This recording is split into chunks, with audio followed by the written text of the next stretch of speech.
buildings. Tama po ba ako, Mr. Chair? Tama po, Mr. Chair. In fact, again, ulitin ko, ano po, kung matulungan kami ng local government unit sa ganung paraan, again, una, pwede naming i-turn over sa inyo yung through MUA at sana mabigyan lang kami ng certain portion para sa pabahay ng ating Pangulo naman. Isa pa hong tanong, Mr. Chair. Aware po kayo na sa amin pong distrito na meron pa hong existing na 182 hectares under the SAF-DC ng Bacoor? Tama pa ho ba yung inyong data on this? Kasi yun po ang nakikita ho namin sa comprehensive land use plan ng aming Yes, pong meron. distrito. Actually, meron pang natitira. Ito yung Strategic Agriculture and Fisheries Development Zone ng Bacoor. So meron pa pong area. Opo. Aware din po kayo na meron pa rin ho tayong Molino irrigation system. Yes, Okay. ma'am. Aware din po ba kayo na marami po sa mga irrigation canals na ito ay pinatay nyo na at hindi na nagagamit ng agricultural sector para makapagtanim dahil kayo po ay nautusang patayin ito? Not in my term, hindi po ako... Pero totoong pinatay na ang irigasyon.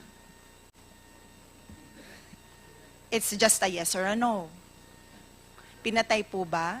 O natatakot ho kayong magsalita, Mr. Chair? Nia, please respond.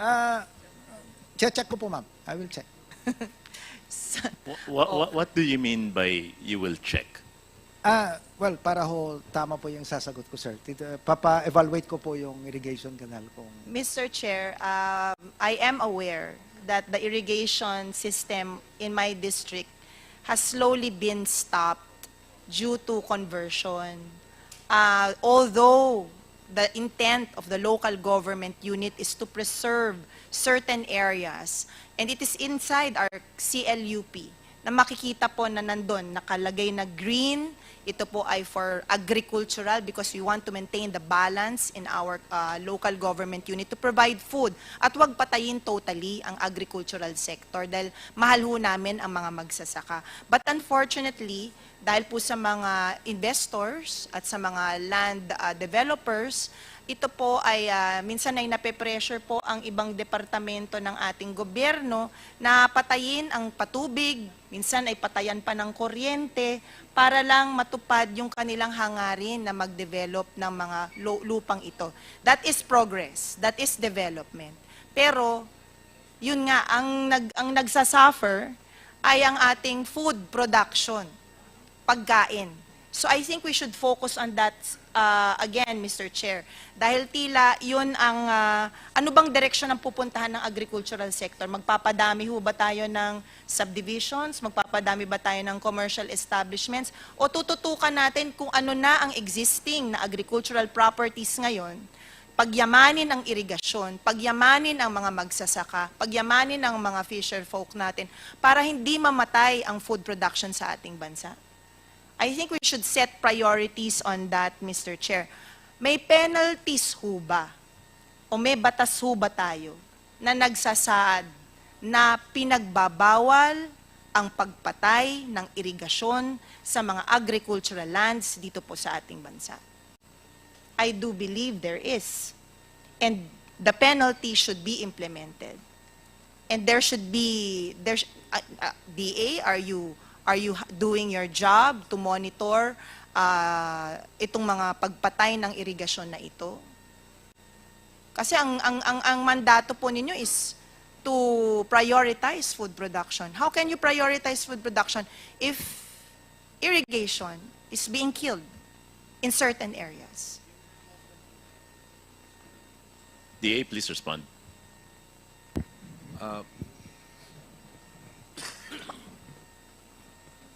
Yung pagpatay po ng irrigation definitely will be a shared responsibility between DA and NIA because NIA has the primary mandate to irrigate the land. Ang isa pong pwedeng tingnan namin sa ngayon, and thank you for reminding us, yung pong illegal conversion of land.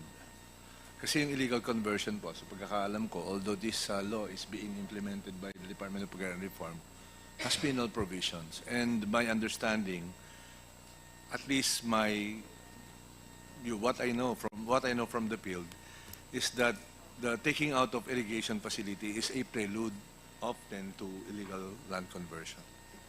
And we are aware, Mr. Chair, that there is an AO, Administrative Order 20 of former President Fidel Valdez Ramos, which states that all irrigated and irrigatable agricultural lands in the country shall not be subject to and non-negotiable for conversion. Sabi po nga na nag-i-invest ang government sa construction ng irrigation projects tapos mako-convert lang po ang lupa. I'm sure you are aware of that administrative order, Mr. Chair. Yes, ma'am. And in fact, it also included, if I am not mistaken, areas that has firm funding commitment for irrigation is also included. Not yet irrigated, but has firm funding commitment. So would you say that the awarding of water rights of NIA to an LGU or to a province is illegal, hindi sumusunod dito sa administrative order na ito? Mr. Chair, actually,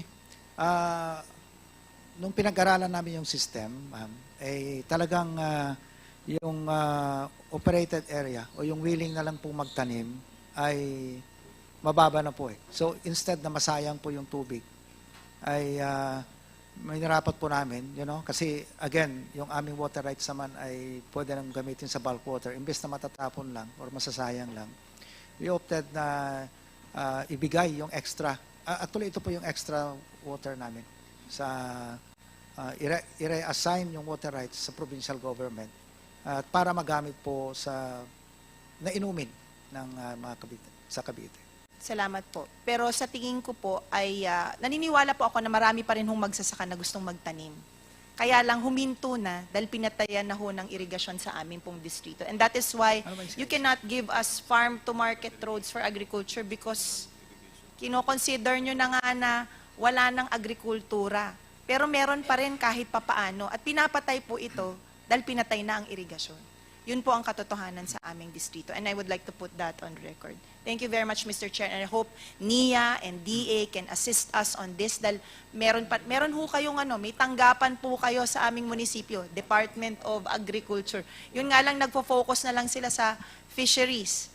Ang pagsasaka ay medyo isinasantabi na dahil pinatay na nga po ang irigasyon.